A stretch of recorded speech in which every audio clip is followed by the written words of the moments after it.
नाज़रीन, पाकिस्तान की तमाम बंदरगाहें इस वक्त तवज्जो का मरकज बन गई हैं।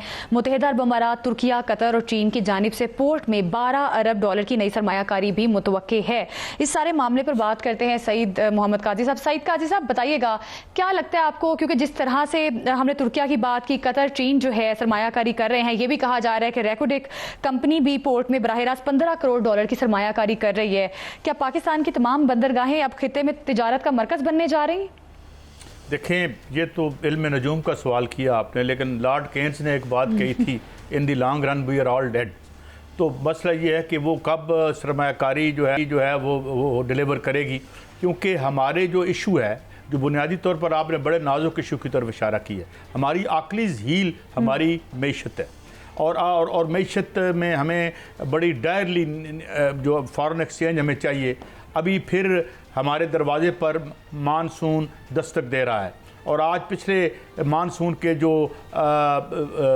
अदाद व शुमार सामने आए हैं, पिछले साल 2025 में 2,13,000 मकान बह गए और लाइवलीहुड का जो था लाइव स्टॉक वो बह गया। तकरीबन 1400 देहात सिर्फ पंजाब में मुतासर हुए। तो we direly need it, but I don't think कि जो हमारे देखें, एक तरफ तो हमारी आसलात हैं, मिसाल के तौर पर हमसे मिलिट्री इक्विपमेंट कुवैत भी लेना चाहता है, बहरीन भी लेना चाहता है, तुर्की भी हमारे साथ चाह रहा है, सब हमारी तरफ। मगर जो ये मईशत, अमूमी मईशत जो है हमारी, उस महाज पे हम बुरी तरीके से, अभी ये आयल की एक अपॉर्चुनिटी पैदा हुई थी और सुना है कि 2 टैंकर आए भी थे जो पाकिस्तान में शायद मुबैना तौर पर ऑफ लोड इसलिए नहीं हुए कि अमेरिका ने दोबारा से जो है वो पाबंदियाँ लगा दी हैं और हम उसकी वायोलेशन में नहीं जाना चाहते। तो इसलिए मेरे ख्याल में अभी बहुत ज़्यादा कोई ऐसी रजाइयत की ज़रूरत नहीं है। अपॉर्चुनिटी क्रिएट हो सकती है जिस तरह लेकिन काजी साहब, गुजारिश ये है कि आप क्योंकि मईशत पे गहरी नज़र रखते हैं, मैं ये जानना चाहूँगा कि ये जो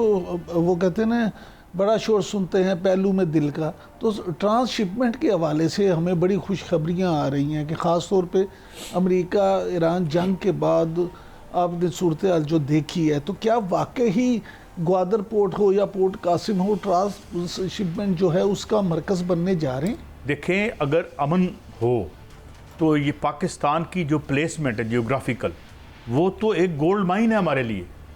हम देखें, उधर चाबहार जो है वो एक्टिव हो जाए, इधर गवादर एक्टिव हो जाए, और ये जो वन रोड वन बेल्ट है, यहाँ से आगे निकले तो हम क्या से क्या नहीं कर सकते। नहीं, माहिरीन तो कहते हैं कि दुबई की छुट्टी हो जाएगी, आपका ये सारा अमल हो, जिस पे आप बात कर रहे हैं इस पे अमल हो गया तो। देखें, बात ये है कि आपकी इंटरनल कैपेबिलिटी का बड़ा इशू है। आपकी ब्यूरोक्रेसी में सारी पिछले 50-60 सालों, जितने 30-40 साल कह लें, एक ही है कि जी वो कर्जा मिल गया तो हम बगले में जा रहे हैं। देखिए, हम कहाँ अपने, आज मैं अभी आपसे बात कर रहा था, मैं अभी थोड़े से फिगर निकाले मैंने वियतनाम के, मैं हैरान रह गया कि $500 बिलियन की उन्होंने जो है वो कर ली है, अपनी एक्सपोर्ट कर ली है। हमारी एक्सपोर्ट या तो नीचे जा रही है या वहीं 20-25-30 बिलियन पे रुकी हुई है, और हमारे मेहनत कश अगर हमें बाहर से पैसे ना भेजें तो वो हमारी लाइफ लाइन है। तो बात यह है कि यहाँ पे ना कोई प्लानिंग है, ना कोई विजन है। यहाँ की इंटरनल पॉलिटिकल बिकरिंग की वजह से एक लॉन्ग टर्म सोच या विजन जो है उसका फुकदान है। एक विजन लेके आ जाते हैं एहसन इकबाल साहब और वो कहते हैं जी विजन 2030 हैं, और रह रहे होते हैं हम हॉरर 2026 में।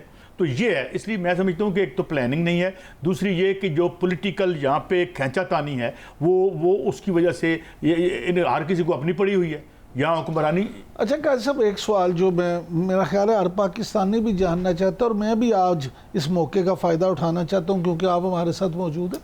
आप अक्सर रोना रोते हैं जी पाकिस्तानी मईशत ठीक नहीं है, ठीक नहीं।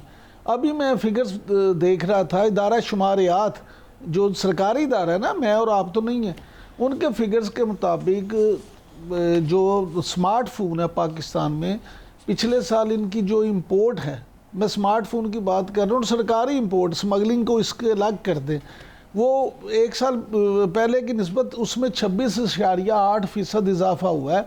हमने एक साल में 1.88 करोड़ रुपए के स्मार्टफोन इंपोर्ट किए हैं। तुसी कहते हो पैसे नहीं है गए थे, अरबां रुपए के फोन आ रहे हैं। देखिए, अब आप देखें ना, अभी पिछले दिनों में क्या फिगर आई थी कि 8,500 रुपया जो पाकिस्तानी कमाता है वो पॉवर्टी लाइन में नहीं है। मैं इंडिया के देख रहा था, वो इससे भी ज़्यादा रिडिकुलस है।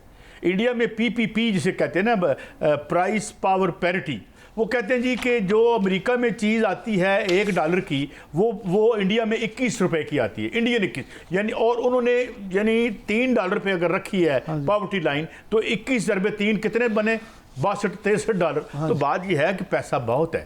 جب کوئی یہاں آپ کا بڑا سرمایہ دار جس کی بڑی ہاؤسنگ سوسائٹیاں ہیں وہ یہ آ کے اور سیاستدان کہتا ہے ملک بڑے نازک حالات سے گزر رہا ہے، تو میں کہ کیوں ہے جناب بینکرپسی فائل کر رہے ہیں یا جناب کو رات کو کھانے کو روٹی نہیں ہے؟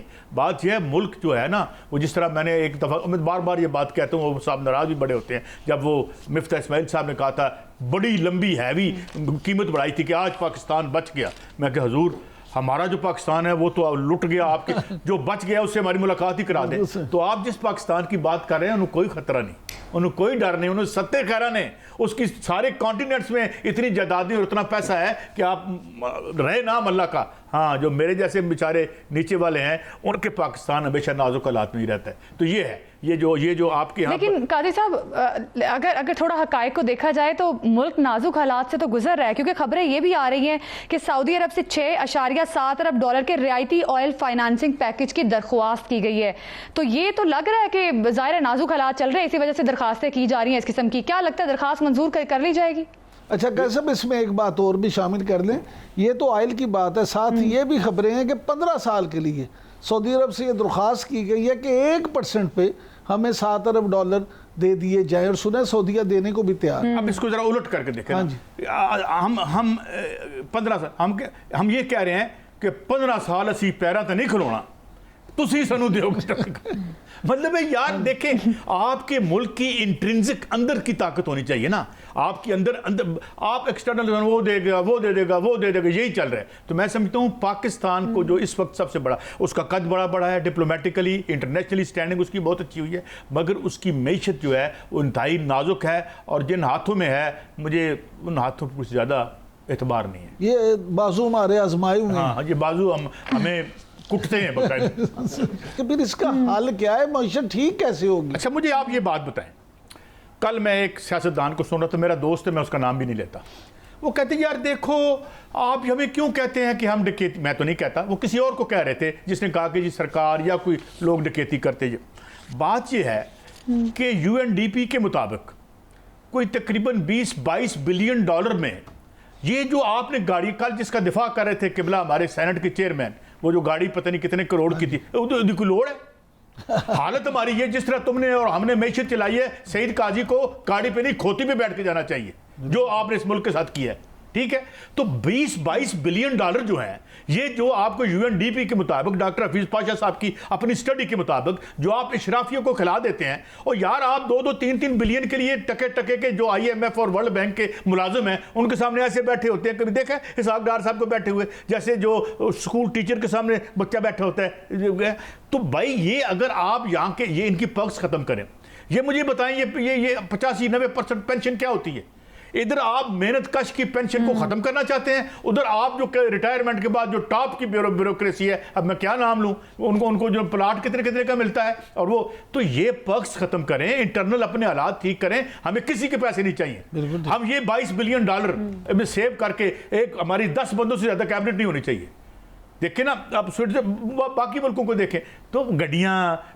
اچھا مجھے بتائیں آڈیٹر جنرل آف پاکستان کی رپورٹ آتی ہے کہ جی آپ کی غلط پلاننگ کی وجہ سے جو ہمارے 3 پروجیکٹ تھے اس میں ہمیں کتنا نقصان ہوا، پتہ نہیں کتنے ٹریلین کا نقصان ہو گیا۔ تو میں نے کہا یار پلاننگ کمیشن کا بجٹ تو نکالو، تو وہ تھا 26 ارب کا۔